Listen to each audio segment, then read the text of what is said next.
Bapak punya cinta Pak, dibagi 4. Lah emang itu di dalam Al-Quran boleh sih? Satu laki-laki cintanya dibagi 4 boleh kok. Siapa yang ngelarang Pak? Tunjuk orangnya. Istri yang larang. Istri yang larang. Saya mau tanya, istrinya udah berhasil belum buat Bapak senang? Tuker tambah Pak. Saya ngomong begini, ada yang DM saya Bu. Pak, ada yang DM saya. Seorang ibu umur 45 tahun, suaminya umur 49 tahun. Dia DM saya, Habib, kenapa sih Habib setiap kali ceramah selalu menyudutkan wanita, suruh suami pada nikah lagi. Habib tahu nggak, di dalam rumah tangga orang itu masing-masing, semua punya masing-masing di dalam persoalan. Saya dengerin aja, saya cuma baca dulu nih, saya belum tanggepin. Habib tahu nggak, selama ini suami saya nggak kerja apa-apa, dari A sampai Z saya yang biasa megang alat bengkel saya, yang ngurusin keuangan saya, yang bayar cicilan saya. Lunya aja yang tolol. Tugasnya laki apa? Tugasnya laki apa? Cari nafkah. Saya tanya, ibu suami sehat? Alhamdulillah sehat. Kenapa nggak kerja? Karena kewajiban itu adalah buat laki-laki. Karena setiap pencari nafkah adalah laki-laki. Perempuan ngurusin rumah tangga itu jauh lebih baik. Nah, kalau seandainya ibu yang kerja begitu, saya yang harus disalahin. Sekarang banyak rumah tangga yang hancur. Maaf ibu, di sini ada umur 50 tahun. Coba tunjuk tangan. Satu aja, siapa? Bu, saya mau tanya sama ibu. Dulu ibu nikah sama yang sekarang, pernikahan sekarang beda apa enggak? Beda apa enggak? Yang kedua, kalau dulu ibu terima bapak apa adanya, betul? Orang sekarang kalau menikah terima ada apanya, betul enggak?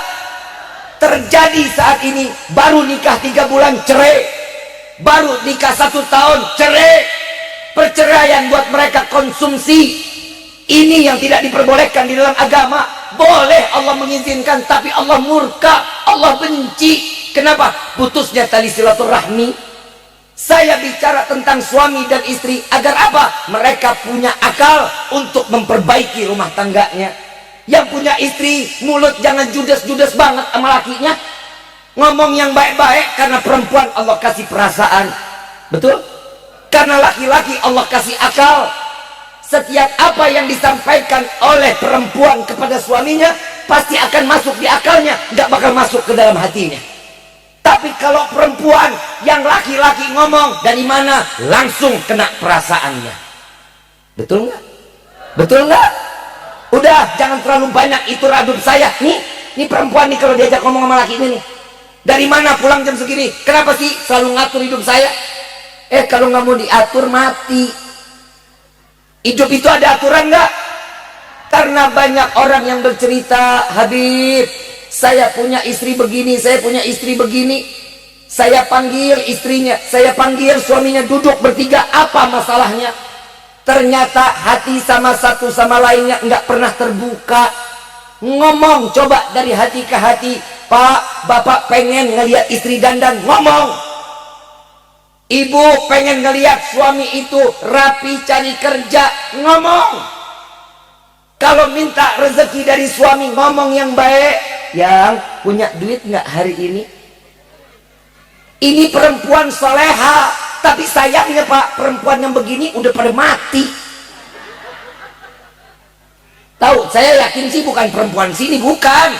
Sana nuh. Saya tanya, bapak aslinya mana? Kecamatan Kota Baru, Kerawang katanya. Bu, saya setiap kali ceramah nyindir perempuan terus, betul ya? Tapi kenapa yang hadir banyaknya perempuan ya?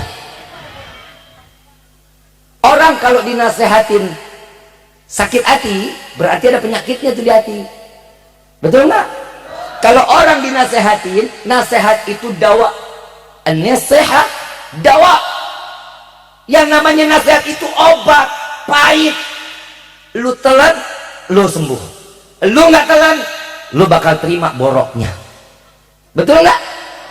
Kita punya luka di kaki, diobatin apa didiemin? Diobatin apa didiemin? Atau kita amputasi? Atau dipotong? Kalau dipotong namanya perceraian. Orang kita masih butuh, obatin. Begitu selesai diobatin, ya minum obat dong. Begitu diobatin perih, ya wajar, orang mau sembuh. Betul nggak? Nah kalau dinasehatin orangnya gedek, ya urusan dia sama Allah. Yang namanya agama itu nasihat. Agama itu di dalam rumah tangga ada ilmunya. Dan setiap nasihat itu ada yang bisa terima, ada yang enggak. Makanya kita laki-laki bapak diajarin sama Nabi. Kalau ketemu istri mau keluar atau yang baru nikah, pegang dadanya, bacain alam nashrah laka sadrak wa wada'na anka wizrak alladhi anqadha dhahrak wa rafa'na laka dhikrak fa inna ma'al usri yusran inna ma'al. Ini suruh dibacain ila akhir sambil pegang dada seorang istri. Agar apa? Agar seorang istri ini dapat mendengar nasihat, menerima nasihat dari suaminya. Ini Nabi yang ngajarin. Nah kalau yang ibu saya kasih nasihat, saya ngelihat VT Habib, di FB video Habib berkeliaran, ternyata dia bukan followers gua. Dia berkeliaran, dia lihat, makanya hadir dulu. Lihat dulu pengajiannya. Maaf, saya setiap Rabu ba'da asar pengajian khusus akhwat. Di rumah khusus akhwat. Alhamdulillah ibu bapak yang hadir nggak kurang dari 900 orang. Perempuan semuanya. Saya ngomong bengis, saya ngomong apa adanya.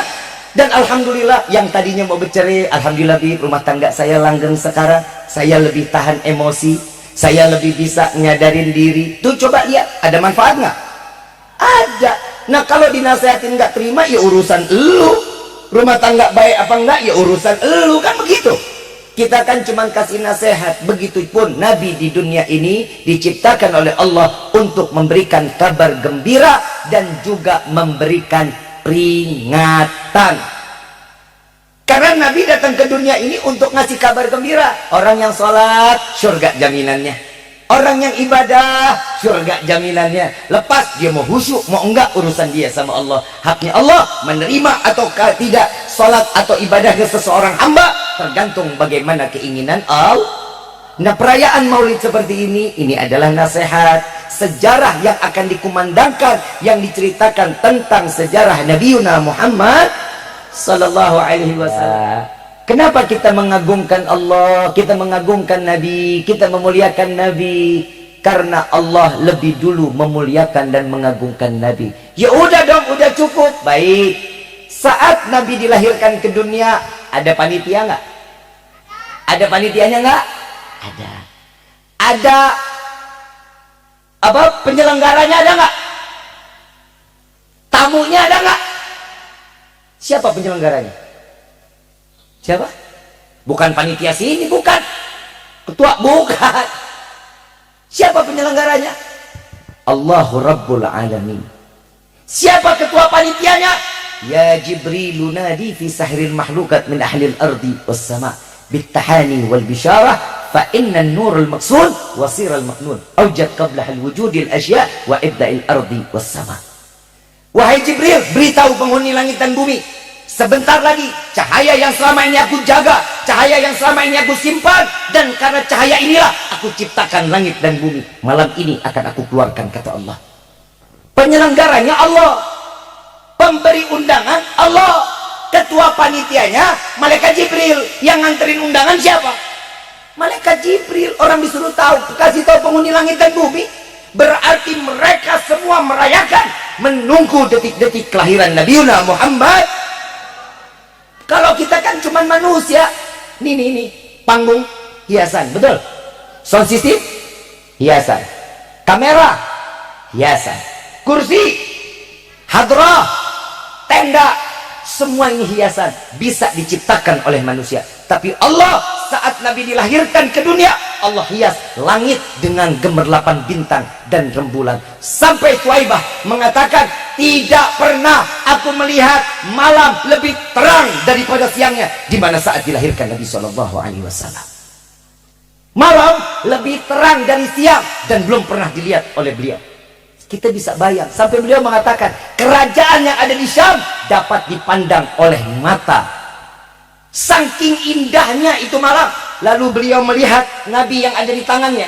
Beliau lihat rembulan, Nabi dilihat lihat lagi ke rembulan. Beliau mengatakan, wallahi tidak ada keindahan pada bulan tersebut kecuali keindahannya ada pada anak yang ada di genggamanku.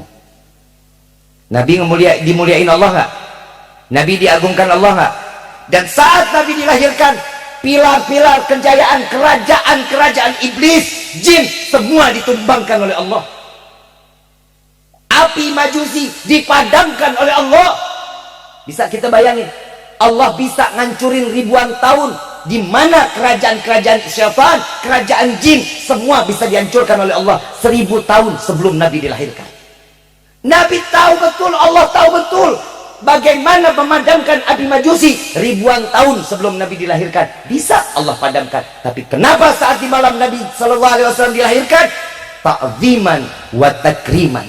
Karena Allah memuliakan Nabi, karena Allah mengagungkan Nabi. Kalau Allah Rabbul Alamin, Tuhan semesta alam, memuliakan, mengagungkan Nabi, bagaimana kita orang yang hina?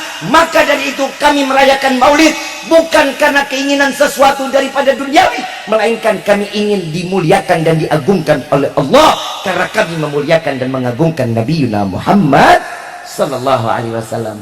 Paham sampai sini? Jadi perayaan Maulid cuman seakan kita ini pengen diagungkan dan dimuliakan oleh Allah. Karena Allah memuliakan Nabi, maka dari itu kita memuliakan Nabi. Sesuai daripada firman Allah. Maaf, saya mau tanya, salat 5 waktu hukumnya apa? Puasa bulan Ramadan hukumnya apa? Semuanya ada di dalam Al-Quran. Zakat ada ayatnya dalam Al-Quran. Pergi haji jika mampu, ada yang bicara dalam Al-Quran. Siapa, firman siapa itu yang di dalam Al-Quran? Firman Allah. Kita diperintah sholat, Allah sholat enggak? Kita diperintah zakat, Allah bayar zakat. Kita diperintah puasa, Allah puasa. Kita disuruh melaksanakan haji oleh Allah, Allah menjalankan haji. Semua apa yang diwajibkan oleh kita, Allah tidak menjalankan, kecuali innallaha wa malaikatahu yusalluna 'alan nabi ya ayyuhalladzina amanu sallu alaihi sallimu taslima. Sallu ala nabi Muhammad. Indah Nabi. Allah mencontohkan lebih dulu, aku beserta para malaikat bersolawat atas Nabi. Maka daripada itu, wahai orang-orang yang beriman, bersolawatlah kalian kepada Nabi. Kita disuruh contohin Allah dan malaikat untuk bersolawat kepada Nabi Muhammad. Kalau tidak ada keuntungan di dalamnya untuk umat Nabi, tidak mungkin Allah akan menurunkan firman tersebut sampai untuk kecintaannya kepada Nabi Muhammad. Inilah Nabi. Makanya kita kalau apa-apa itu jangan pakai akal. Kalau orang ngomong ngapain sih ngadain Maulid, buang-buang duit, capek, gerah, jawabnya pakai dalil apa pakai emosi nih? Ini pakai emosi boleh nih, lah duit gua. Yang capek, yang lapar, nah perlu yang repot, betul nggak? Kita kalau mau jawabnya begitu kan nggak ada jalan keluar. Subhanallah, ini kita acara sampai jam berapa ini? Hah? Sampai kapan? Yakin nih? Jam 10. Berarti habis sholat maghrib kita lanjut lagi. Benar? Saya mah sholat asar udah, tadi mah saya mulai jamak takdim. Nah lu kan belum pada. Terus gue nungguin lo sholat dulu gitu. Apalagi perempuan pada sholat lama pak. La ilaha illallah.